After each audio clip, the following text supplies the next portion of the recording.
Okay, so I'm going to be inactive for the rest of the year. I'm going on vacation and want to get my most and least anticipated lists done. If I have time, maybe I'll make a review of something I've seen, but I'll spend most of my time making that list.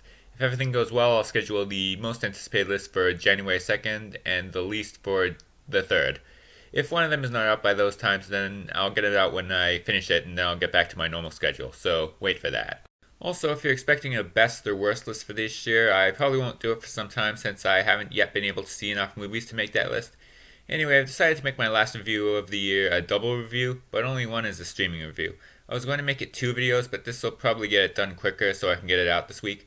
Alright, now let's get into this. The first one I'd like to talk about is Knives Out. From writer and director Rian Johnson, the mind that brought us Looper and Star Wars The Last Jedi, comes a highly entertaining mystery movie.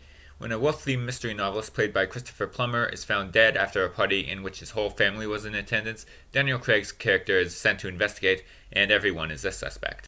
It is a classic murder mystery movie, but at the same time it's also not. There are twists that change the entire structure of the story. Daniel Craig isn't even the main character in this movie. The new structure kind of worried me at first. Even though I thought that it was an interesting perspective, I was also kind of afraid that it might ruin the mystery element, but then as it goes on, it becomes clear that this is more than just an open and shut case. The story is wildly unpredictable, and the last half or so will leave you guessing until the very end.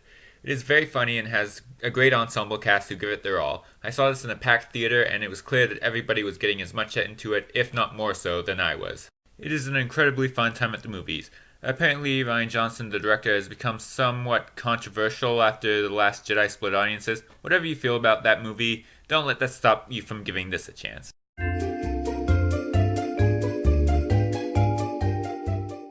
And now for a new streaming review.